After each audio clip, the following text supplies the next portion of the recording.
मंडळी, संत बालूमामा त्यांच्या भविष्यवाणी, त्यांचे चमत्कार आणि त्यांच्या आशीर्वादानं पावन झालेली बालूमामाची मेंढरं हा विषय आजही अनेकांत कुतूहलाचा विषय राहिला. म्हणजे लोकांना समजले की आपल्या जवळच्या गावात बालूमामाच्या मेंढराचा तवळ बसलाय, तर शेकडो लोक भंडारा घेऊन त्या मेंढराच्या दर्शनाला हजर राहतात. त्यामागे एक विशिष्ट आख्यायिका सांगितली जाते, आणि ती अशी की बालूमामांनी म्हणे त्यांच्या शेवटच्या काळात अशी भविष्यवाणी केली होती की मी पुन्हा माझ्या मेंढरपोटी जन्म घेणार आहे. आता त्यांच्या भक्तांना ही गोष्ट खरी वाटत असून त्या कुतूहलापोटी अनेक जण आजही बालूमामाच्या अवताराची वाट पाहत आहेत. असो, आजच्या या व्हिडिओमध्ये आपण धनगर समाजात जन्मलेल्या संत बालूमामांना लोक भगवान शंकराचा अवतार का मानायचे आणि त्यांच्या संपूर्ण जीवनकाळात त्यांनी काय काय कार्य केली त्याचा आढावा घेणार आहे. नमस्कार, मी सपना आणि तुम्ही पाहताय गोष्टीगंध. तर बाळूमामाच्या चरित्रकथे सांगितल्यानुसार 3 ऑक्टोबर 1892 रोजी कर्नाटकातील बेलगाव जिल्ह्याचा अक्कोल गावात बालूमामा यांचा जन्म झाला. ते गाव चिकोडी तालुक्यात वसले. त्यांच्या वडिलांचे नाव मायापापा होतं आणि ते धनगर समाजाचे होते. बेलगाव भागात कर्नाटक आणि महाराष्ट्र अशा दोन्ही राज्यातील संस्कृतीचा प्रभाव आहे. त्यामुळेच बालूमामाचं नाव बालपा असं ठेवण्याचे आई प्रेमानं त्यांना बालू म्हणायचे. बालूमामाची इतर भावंड मिश्रण चराची, पण ते बाप्पा रूपा. बालूमामा मात्र लहानपणापासून सगळ्यांकडून फटकून वागायचे. ते स्वतःमध्येच मग्न असायचे. जे खटकल ते स्पष्ट बोलायचे. त्यांच्या अशा सडेतोड वागणुकीनं त्यांचा समाजात निभाव कसा लागेल याची काळजी त्यांच्या आई वडिलांना वाटायचं. दरम्यानच्या काळात त्यांचे हे विचित्र वागणं सुधारा म्हणून त्यांच्या वडिलांनी त्यांना जैन समाजाच्या एका व्यापाऱ्याकडं म्हणजे चंदूलाल शेठ यांच्याकडे कामाला ठेवलं. तेव्हा बालूमामा 10-12 वर्षाचे होते. सगळेजण लाडांना त्यांना बालू म्हणून हाक मारायचे. तेव्हा ते लहान होते. बालूमामा शेड्डीन सांगाल ती सगळी कामं मनापासून करायचे. पण मार्काचं शेटांडेटान आधार होऊन त्यांना प्रभावी रीतीने प्रचिती आली होती. त्यांच्याविषयी सांगितले जाणारी एक आख्यायिका अशी की एकदा बालूमामा गोठ्यात बसून रात्री फुटकळ जेवण करत होते. तेव्हा तिथे नेमकं शेड्डींची आई आली आणि त्यांना असा भास झाला की बालूमामा जेवत असलेल्या थाटात कसला तरी दिव्य प्रकाश येतोय. तो नेमका काय प्रकार आहे हे जाणून घेण्यासाठी त्या बालूमामाच्या आणखी जवळ गेल्या. तेव्हा त्यातून बाहेर पडणाऱ्या प्रकाशातनं तेव्हा शेटजींच्या आईला असं जाणवलं की हा साधा सुद्धा मुलगा नसून एक सिद्ध पुरुष आहे. दरम्यान ती गोष्ट वायरासारखी सड्या वस्तीत पसरली आणि लोक त्या सिद्ध पुरुषाच्या दर्शनाला येऊ लागले. पण ही गोष्ट बालूमामांना रुचली नाही, म्हणून ते त्यांची मोठी बहीण गंगूबाई आणि भाऊजींकडे राहायला गेले. तिथे त्यांचे भाचे त्यांना बालूमामा म्हणून बोलवायचे आणि पुढे जाऊन तेच नाव त्यांच्या संपूर्ण जीवनकार्यासोबत राहिलं. बालूमामाच्या चरित्रकथेत लिहिल्यानुसार बालूमामा हे शंकराचा एक अवतार होते. त्यांच्या भक्तांनाही तसं वाटायचं, कारण जेव्हा कधी बालूमामा फटकून काही बोलायचे तेव्हा ते भविष्यात घडतील घटना लोकांना आधीच जाणीव करून द्यायचे असं बोललं जायचं. त्यांच्या भक्तांच्या मते बालूमामांना लहानपणीच वाचासिद्धी आणि कार्यसिद्धी प्राप्त झाली होती. आता त्याविषयी सांगितली जाणारी आख्यायिका अशी की उन्हाचे दिवस होती. त्या दिवशी उन्हाचा तडका जास्त होता. पाण्यावाठ्यात फारसं पाणी नव्हतं. बालूमामा त्यांच्या मेंढरांमागे चालले होते. तेव्हाच 2 साधू त्यांच्या नजरेत पडले, जे प्रवासात चालून चालून थकले होते आणि त्यांना प्रचंड तहान लागली होती. बालूमामा त्यांच्या जवळ गेले तेव्हा त्या 2 साधूंनी बालूमामांकडे पाणी मागितलं. बालूमामा तहानेनं आजूबाजूला पाहू लागले, पण जवळ पाण्याचा काही स्रोत दिसला नाही. पण थोडं पुढे गेल्यावर त्यांना एक जुनी विहीर दिसली. बालूमामांनी त्या विहिरीत डोकावून पाहिलं तर विहिरीच्या तळाला पाणी होतं. पण अडचण अशी होती की विहीर खूप खोल होती आणि त्यात उतरणं फार कठीण होतं. जीवाची जोखीम होती म्हटलं तरी वावगं ठरणं नाही. पण बालूमामांनी ती जोखीम उचलली. कसलाही मागापुरुषा विचार न करता बालूमामा त्या विहिरीत उतरले आणि साधू महाराजांसाठी ते पाणी घेऊन आले. ते पाणी पिऊन दोन्ही साधू तृप्त झाले आणि त्यांनी बालूमामांना वाचासिद्धी आणि कार्यसिद्धीचा आशीर्वाद दिला. पुढच्या काळात मुले महाराजांच्या रूपात बालूमामांना त्यांचे दुसरे गुरु भेटले. त्या मुले महाराजांच्या उपदेशानंतर भटकंती करणारे बालूमामा आयुष्याची, त्यांच्या कार्याची दिशा मिळाली. आपल्या जन्माचं कारण काय हे अगदी बालूमामांना स्पष्ट उलगडलं. आपल्याला या जगाचा भार वाहण्यामागच पाठवले असं त्यांना वाटलं आणि ते लोकसेवेला लागले. लोकांच्या अडीअडचणी सोडवू लागले. भुकेलेल्यांना जेवण, तहानलेल्यांना पाणी आणि अडलं नडलं ह्यांना मदत करू लागले. भक्त सांगत असलेल्या कथेनुसार बालूमामांना लग्न करून स्वतःचा संसार करायचा नव्हता. अवघे जगच माझा संसार असे ते म्हणायचे. पण त्यांच्या घरच्यांना बालूमामाचं ते वागणं पटत नव्हतं. ते म्हणायचे, बालू संसाराला लागला की तो माणसात येईल आणि आपल्याला हवं तसं वागू लागेल.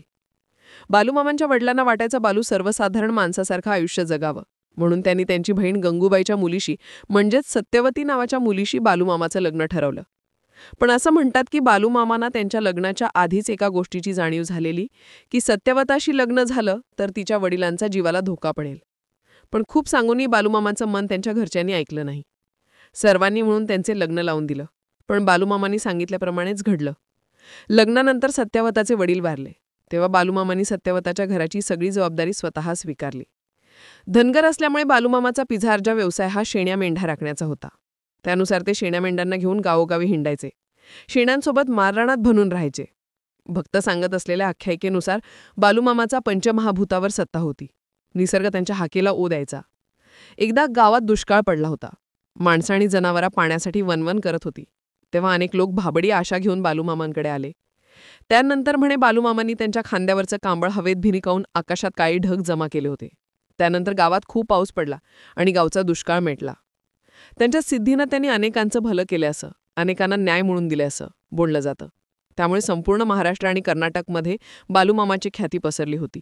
अनेकजण त्यांच्याकडे येऊन आपली समस्या मांडायचे आणि बालूमामा त्यावर तोडगा काढायचे. बऱ्याच जणांना वैयक्तिकरित्या त्याची प्रचिती आल्याचं त्यावेळी बोललं जात होतं. पण बालूमामांना प्रसिद्धीची हाव नव्हती. त्यांच्या शेण्या मेंढ्या आणि त्यांच्यासोबत असणारे अनुयायी हेच त्यांचं जग होतं. म्हणून त्या त्यांच्या तळावरच राहायचे. पण ही गोष्ट त्यांची पत्नी सत्यवला फारशी पटायची नाही. ते घराकडे दुर्लक्ष करून इतरांची समस्या सोडवत असत, अशी तिची नेहमी तक्रार असाय. त्यांच्या लग्नानंतर तब्बल 9 वर्षांनी सत्यवता गरोदर राहिली. त्यांच्या बाळालाही धोका संभवत होता हे बालूमामांना ठाऊक होतं. पण हे सत्यवत्याला पटवून देणं खूप कठीण होतं.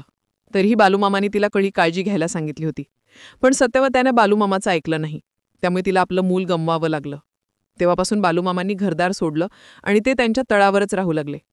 लांब हाताचा सदरा, पांढरा शुभ्र धोतर, सोनेरी कडं असलेला फेटा, पायात कोल्हापुरी चप्पल, खांद्यावर उद्दार कांबळ, हातात घुंगराची काठी असा बालूमामांचा पेरा होता.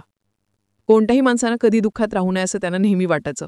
गोरगरिबांना पोटभर अन्न मिळावं म्हणून त्यांनी भंडारा उत्सव सुद्धा सुरू केला होता. असं म्हणतात की त्यांच्यावर अन्नपूर्णा देवीची विशेष कृपा होती म्हणून आजही आदमापूर त्यांच्या समाधी मंदिरात भंडारा लावला जातो. तिथं सुद्धा कोणत्याही परिस्थितीत कधी अन्नधान्याची कमी पडत नाही अशी प्रचिती अनेकांना आली आहे. बालूमामाच्या नसत्या सानिध्यात राहून सुद्धा अनेकांचं जीवनाचा उद्धार होत असं म्हटलं जातं. त्या काळी सुद्धा त्यांच्या सहवासात असलेली अनेक माणसं सुधारून चांगलं वर्तन करू लागली. त्यांचे संसार मार्गी लागले. लोकांनी व्यसनं सोडली. अशा रीतीनं सारा जगाचा संसार करून समाजाचं भलं करून शेवटी बालूमामांनी वयाच्या 74व्या वर्षी म्हणजे 4 सप्टेंबर 1966 रोजी आदमापूर इथे समाधी घेतली. तिथे नंतर भव्य मंदिर बांधण्यात आलंय. आदमापूर इथल्या समाधी मंदिराबरोबर श्री क्षेत्र मेतके इथे बालूमामा आणि त्यांची बायको सतवा माता हिचं मंदिर बांधण्यात आलंय. मेतके इथल्या मूळ क्षेत्रात बालूमामांनी स्वतःच्या हातानं रोलेला एक खांब आहे. तो लाकडी सागवानाचा खांब आहे. पण आता त्याच्या भोवती पंचधातूचं आवरण चढलंय. श्रावण महिन्यात त्या खांबावरचं आवरण काढून खऱ्या खांबाची पूजा केली जाते आणि तेव्हा भक्तांना मूळ खांचं दर्शन घेता येतं. असं म्हणतात की त्या खांबाला प्रदक्षिणा घातल्यास त्यानंतर अनेकांच्या आयुष्यातलं नैराश्य दूर झाल्याचा अनुभव आलाय. तिथं गेलं की आजही बालूमामा आपल्या आसपास वावरत आहेत असा भास होतो असंही अनेकांना सांगितलंय. आजवर संत बालूमामाची जीवनगाथा सांगणारे बरेच चित्रपट, माहितीपट येऊन गेले. मागच्या काही काळापासून कलर्स मराठी चॅनलवर त्यांच्या आयुष्यावर आधारित बालूमामाच्या नावानी चांगभलं ही मालिका सुद्धा सुरू आहे. आता इथं जाणीवपूर्वक सांगायची एक गोष्ट म्हणजे मागच्या काही काळात काही संधी साधू लोकांनी बालूमामाच्या नावाचा गैरवापर करून लोकांच्या श्रद्धेशी खेळण्याचा प्रयत्न केला.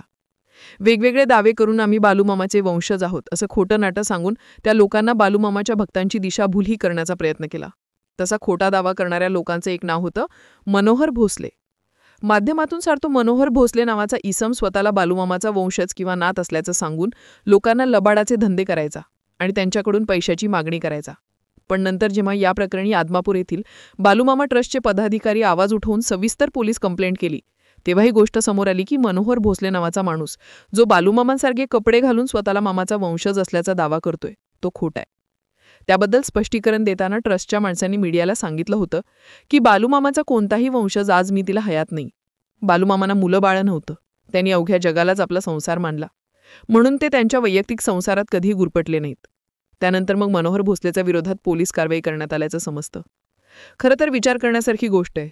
ज्या बालूमामांनी आयुष्यभर लोकांची निस्वार्थपणे सेवा केली, कुणाकडून एका पैशाची मागणी केली नाही, त्याच बालूमामांचे स्वतःला वंशज म्हणवणारे मनोहरसारखे खोटे लोक मात्र लोकांच्या श्रद्धेशी घेऊन पैसा लाटण्याचा प्रयत्न करतायत. मनोहरसारखे आणखी काही कंटक आहेत. ते सुद्धा आम्हाला बालूमामांनी दृष्टांत दिलाय आणि त्यांनी आम्हाला लोकांचं भलं करा असं सांगितलंय. अशा खोट्या अफाई पसरवून लोकांना गंडा घालताना दिसतात. आता लोकांनी शहाणा होऊन अशा भोंदूबाबांना भीक घालणं बंद केलं पाहिजे. आज गावोगावी लोक बालूमामाच्या नावाने आठवडी कार्यक्रम करतायत. पण तुम्ही कधी वैयक्तिकरित्या बालूमामाच्या समाधीवर जाऊन किंवा त्यांच्या मेंढ्यांचं दर्शन घेतलंय का? तुम्हाला काही अनुभव आलाय का? तुमची मतं आम्हाला कमेंट करून नक्की सांगा. जर व्हिडिओ आवडला असेल तर लाईक शेअर करा. सोबत गोष्टीगंध चॅनलला सबस्क्राईब करा. धन्यवाद.